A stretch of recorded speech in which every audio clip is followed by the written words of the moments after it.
Wong Jack-man. He's on a pilgrimage to check out Kung Fu in America. Wong Jack-man, le maître qui a défié Bruce Lee. Pendant des années, Wong Jack-man a porté le poids de ce moment, un combat légendaire contre Bruce Lee qui a marqué l'histoire des arts martiaux. Alors qu'il approchait de la fin, entouré de ses proches, une anticipation emplissait la pièce. Arrivé de San Francisco, mené par Wong Jack-man lui-même, qui allait être l'adversaire dans ce défi. Le légendaire artiste martial, à jamais lié à son célèbre combat avec Bruce Lee, avait porté ce fardeau pendant des décennies. Wong s'est tourné et a commencé à courir, et Bruce était juste derrière lui. Bien que le temps ait passé, les détails de la bataille restaient enveloppés de mystères et de spéculations. Maintenant, alors que Wong faisait face à l'inévitable, ceux qui lui étaient les plus proches se rassemblaient, incertains des vérités qui pourraient enfin émerger. Que révélerait ce maître discret et humble sur le combat qui avait captivé l'imagination du monde pendant des décennies? Les réponses étaient sur le point d'être prononcées, et avec elles, une nouvelle compréhension de l'homme, du combat et des forces qui l'avaient animé. C'était une confession qui allait tout changer. Mais avant de plonger dans cette confession choquante, revenons d'abord à ses débuts, pour comprendre comment tout a commencé. Les premiers jours de Wong Jack-man. Wong Jack-man est né à Hong Kong au début des années 1940, une époque de bouleversement politique et culturel majeur dans la région. Tandis que beaucoup de ses pairs se concentraient sur le monde extérieur, l'attention du jeune Wong se tournait vers l'intérieur, vers le monde calme et discipliné des arts martiaux. Ces années formatrices se sont déroulées en Chine continentale, où il a été profondément immergé dans les riches traditions de la culture chinoise. Là, il a rencontré des pratiques ancestrales transmises de génération en génération, chaque technique et philosophie ancrée dans des siècles de raffinement. Dès son jeune âge, Wong a montré un athlétisme naturel qui le distinguait de ses pairs. Il était agile, fort et remarquablement concentré, des qualités qui en faisaient un élève idéal pour les arts martiaux. Son entraînement initial était large, englobant plusieurs styles, mais c'est le système du Nord Shaolin qui a vraiment capturé son attention. Connu pour son équilibre entre puissance brute et précision gracieuse, le Nord Shaolin mettait l'accent sur des stances profondes, des frappes puissantes et des coups de pied hauts et balayants. Wong est rapidement devenu fasciné par sa discipline et sa capacité à construire à la fois la force physique et mentale. Ce n'était pas seulement un système de combat, mais une façon de vivre, qui exigeait patience, respect et maîtrise du corps et de l'esprit. À travers des années d'entraînement rigoureux, Wong est devenu un jeune homme discipliné et humble. La méditation et l'autoréflexion sont devenues aussi importantes que la condition physique. Il a compris que les arts martiaux n'étaient pas seulement pour se battre, mais pour trouver un équilibre entre tradition et innovation, entre puissance et retenue. À l'époque, il était convaincu que cette philosophie était inébranlable, que les leçons du passé fourniraient toujours les réponses aux défis du présent. Pourtant, au-delà des salles calmes où il s'entraînait, le monde des arts martiaux commençait à changer. L'ascension de Wong Jack-man, devenir un artiste martial révéré. À mesure que Wong Jack-man mûrissait, sa maîtrise du style Nord Shaolin atteignait de nouveaux sommets. Des années de discipline et d'entraînement avaient affiné ses compétences, faisant de lui plus qu'un simple pratiquant, il était un véritable maître de son article. Ses mouvements étaient raffinés, ses frappes précises, et sa compréhension des arts martiaux s'étendait bien au-delà de la technique. Pour Wong, les arts martiaux n'étaient pas simplement du combat, c'était un voyage à vie de découverte de soi, d'équilibre et de discipline. La nouvelle de son talent s'est répandue, et bientôt Wong s'est retrouvé à prendre des élèves, partageant les connaissances qu'il avait façonnées. Son approche était méticuleuse, se concentrant sur l'harmonie entre l'esprit et le corps. Contrairement à d'autres qui cherchaient la reconnaissance, Wong est resté dédié à la pureté de ses enseignements, résistant à la commercialisation croissante des arts martiaux en Amérique. Pour lui, la compétence n'était pas mesurée par la célébrité, mais par la maîtrise et la compréhension. Bien qu'enraciné profondément dans la tradition, Wong n'était pas rigide dans sa pensée. À côté de son entraînement Nord Shaolin, il explorait les arts martiaux internes comme le Tai Chi, le Xing Yi Kang et le PAQA, reconnaissant la valeur de l'adaptabilité et de la force intérieure. Il enseignait à ses élèves à bouger avec précision, mais aussi à penser au-delà du physique, à comprendre les philosophies plus profondes qui définissent un véritable artiste martial. Malgré sa réputation grandissante, Wong n'a jamais cherché les projecteurs.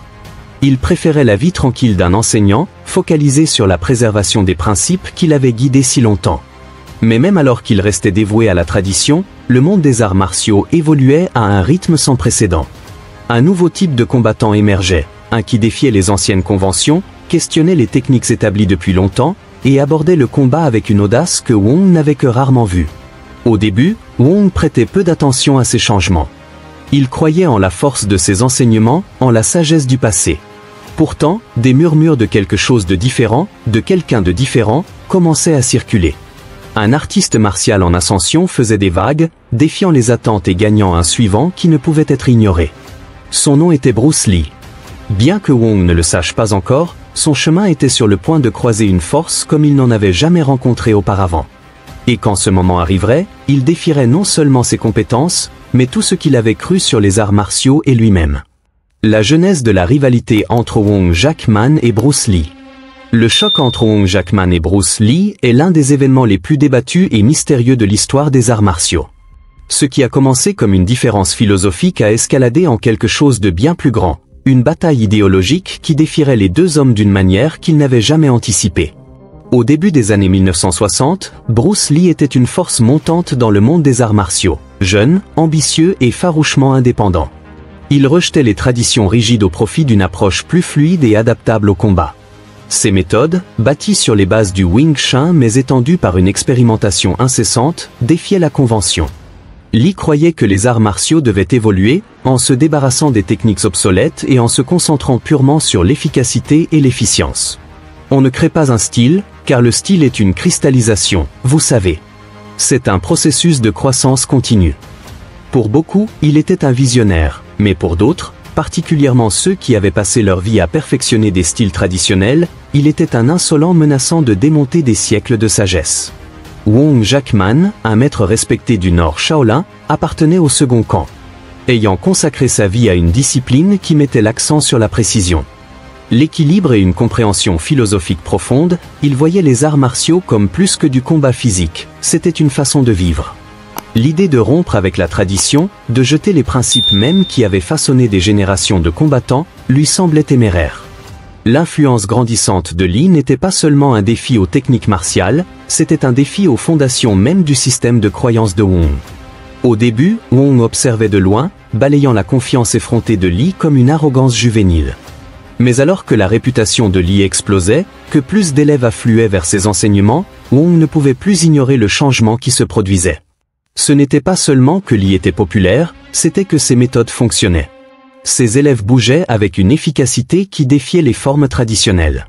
Ses combats, que ce soit en sparring ou en démonstration, montraient une efficacité brute et indéniable.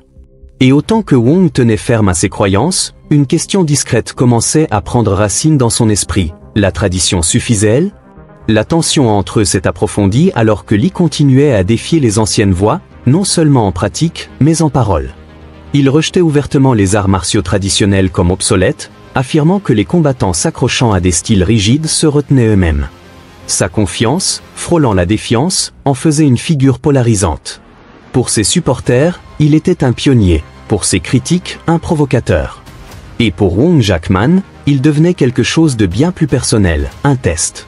En 1964, leur division idéologique était devenue impossible à ignorer.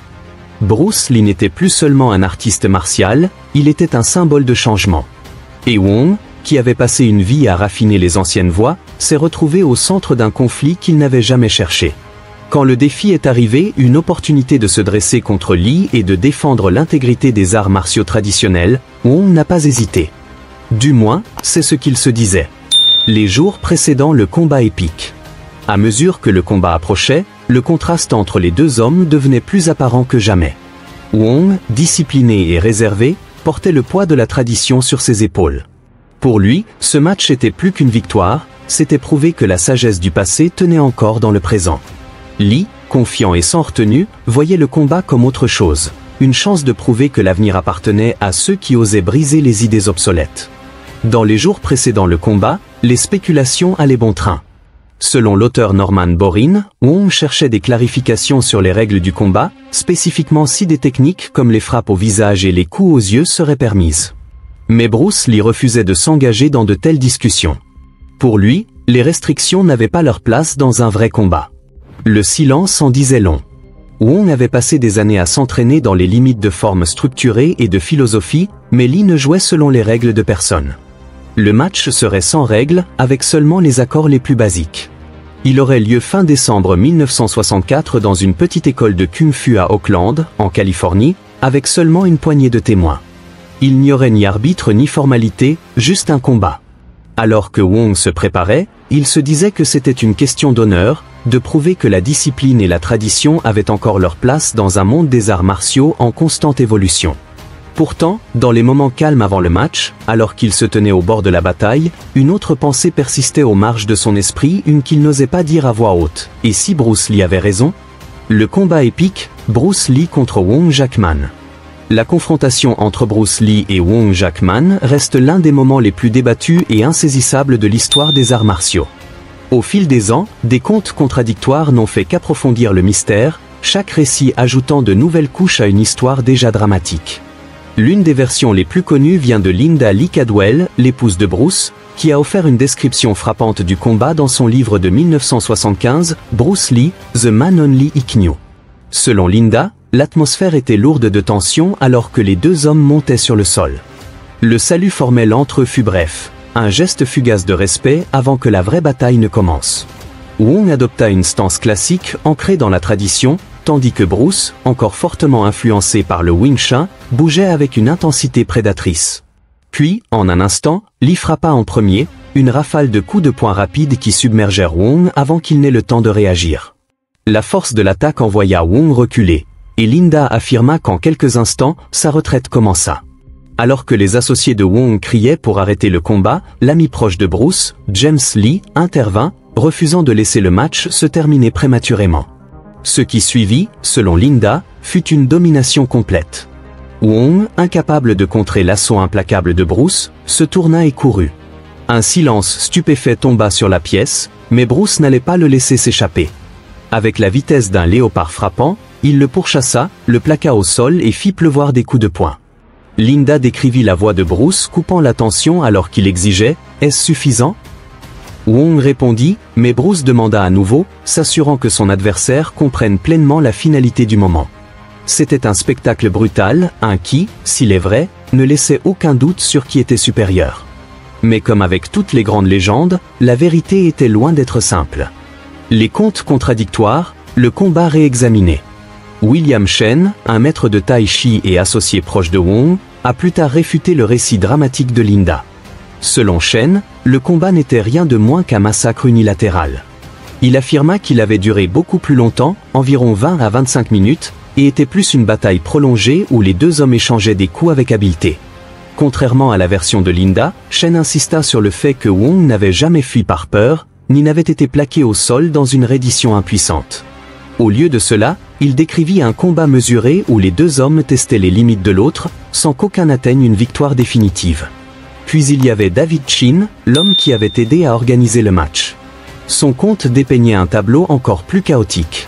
Selon Chin, Wong avait à peine levé la main pour le salut coutumier avant que Bruce ne lance un assaut explosif.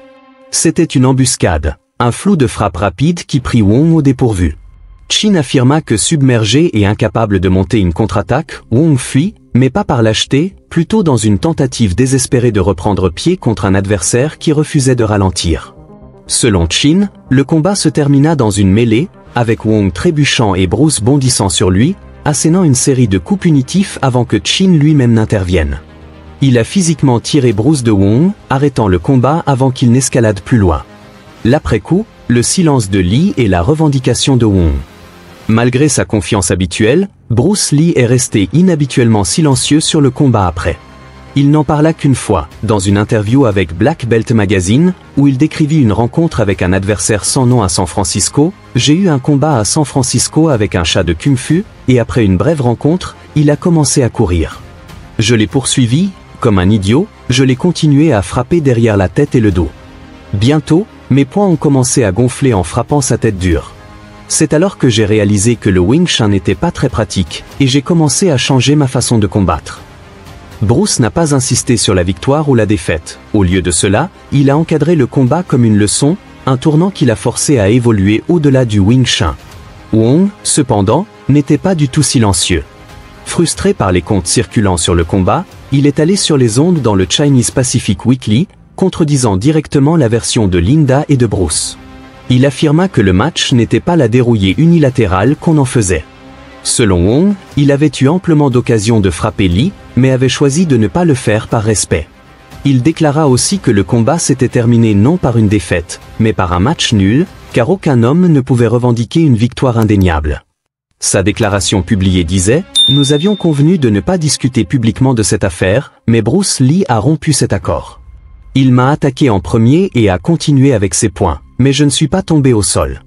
Nous nous sommes tous les deux balancés et effleurés, mais il n'y a pas eu de knockout. Je n'ai aucune raison de revendiquer la défaite. » Mais Wong est allé plus loin. Il a ouvertement défié Bruce à un rematch public, déclarant que si quiconque doutait de sa compétence, ils pourraient le voir pour eux-mêmes dans une exhibition contrôlée. Je ne discuterai plus mon cas dans les journaux.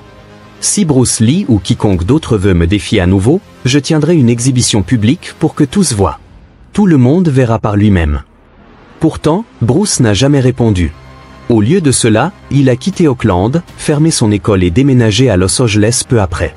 Sa carrière à Hollywood a commencé à décoller, et le combat s'est estompé dans la légende des arts martiaux. Pendant des années, le débat sur qui a vraiment gagné a fait rage.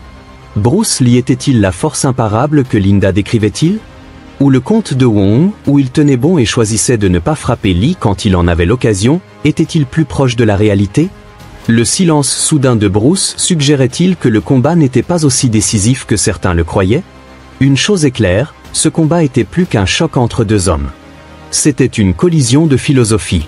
Et tandis que les deux quittaient cette pièce avec leur propre version de ce qui s'était passé, un seul homme admettrait plus tard la vérité. Le temps des spéculations est terminé. Il est temps de tout dire. Ce qui s'est passé après le combat. À la suite du choc infâme, Bruce Lee et Wong Jackman ont continué sur des chemins très différents. La carrière de Bruce a explosé, le propulsant vers une célébrité mondiale. Il a révolutionné les arts martiaux, mélangeant philosophie, combat et cinéma d'une manière jamais vue avant. Ses films, incluant Enter the Dragon et Le Colosse de Hong Kong, ont cimenté son héritage comme icône culturelle.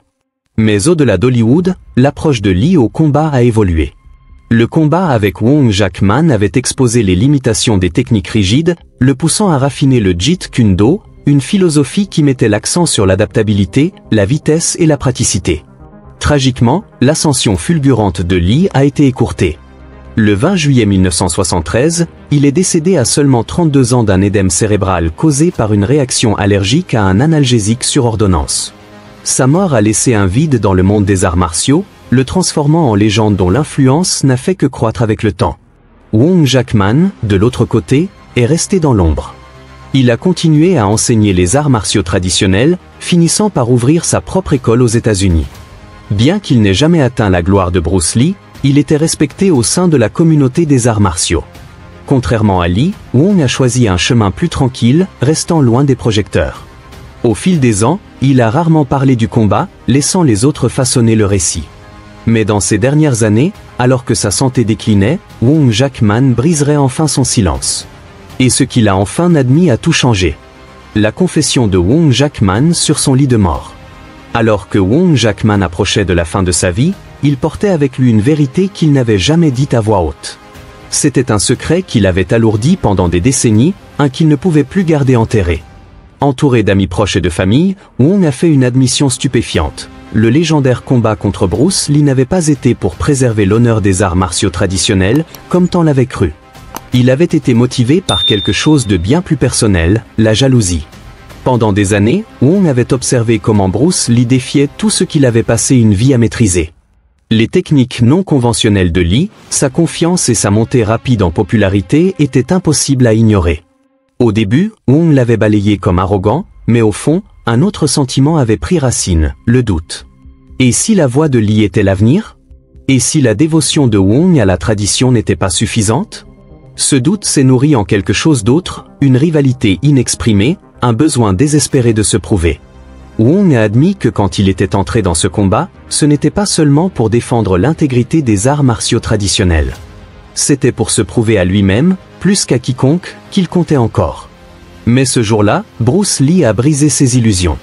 Wong a enfin admis qu'il avait su, même dans la chaleur de la bataille, que Lee était le combattant supérieur. Il avait senti la vitesse, la précision, la puissance brute que Lee maniait. Et bien qu'il ait refusé de l'admettre pendant des décennies, il reconnaissait maintenant la vérité, Bruce Lee avait gagné. Son réluctance à affronter cette réalité l'avait gardé silencieux toutes ces années. La fierté l'avait empêché de concéder la défaite. Mais maintenant, dans ces moments finaux, Wong trouvait la paix en lâchant le passé. Il reconnaissait que Bruce Lee n'avait pas seulement été un grand artiste martial, il avait été un visionnaire, un qui voyait au-delà des styles rigides et embrassait l'évolution. Avec cette confession, le mystère de décennies entourant leur combat prenait un nouveau sens. Ce n'était plus seulement une bataille entre deux artistes martiaux, c'était une histoire de changement, de traditions clashant avec le progrès, et d'un homme venant enfin à bout avec sa place dans l'histoire. Et peu après, le monde dirait adieu à Wong Jackman pour la dernière fois. La mort de Wong Jackman et son héritage. Le 26 décembre 2018, Wong Jackman est décédé à l'âge de 76 ans. Sa mort marquait la fin d'une ère, fermant le chapitre sur l'un des combats les plus débattus de l'histoire des arts martiaux. À la suite de son décès, des hommages ont afflué de la part d'élèves et d'artistes martiaux qui s'étaient entraînés sous sa direction. Il parlait de sa discipline, de sa dévotion au métier, et de la sagesse qu'il avait impartie. Pour eux, Wong n'était pas seulement l'homme qui avait combattu Bruce Lee, il était un enseignant, un gardien de la tradition. Mais le combat avec Lee resterait toujours le moment le plus définissant de son héritage. Avec sa confession finale, Wong Jackman avait offert un rare aperçu du côté humain des arts martiaux, les peurs, les insécurités, et la lutte pour s'accrocher à ce qu'on croit. À la fin, son histoire n'était pas une de victoire ou de défaite, mais d'évolution. La philosophie d'adaptabilité de Bruce Lee avait remodelé les arts martiaux pour toujours, mais le voyage de Wong Jackman portait aussi une leçon importante. La lutte entre tradition et changement n'est jamais facile, mais la croissance ne vient qu'à ceux qui sont prêts à l'affronter. Le débat sur qui a vraiment gagné ce combat continuera probablement pendant des années. Mais maintenant, avec tous les secrets révélés, le monde a enfin l'histoire complète. Que pensez-vous du combat entre Bruce Lee et Wong Jackman? N'hésitez pas à partager vos commentaires dans la section ci-dessous. Merci d'avoir regardé. À la prochaine vidéo.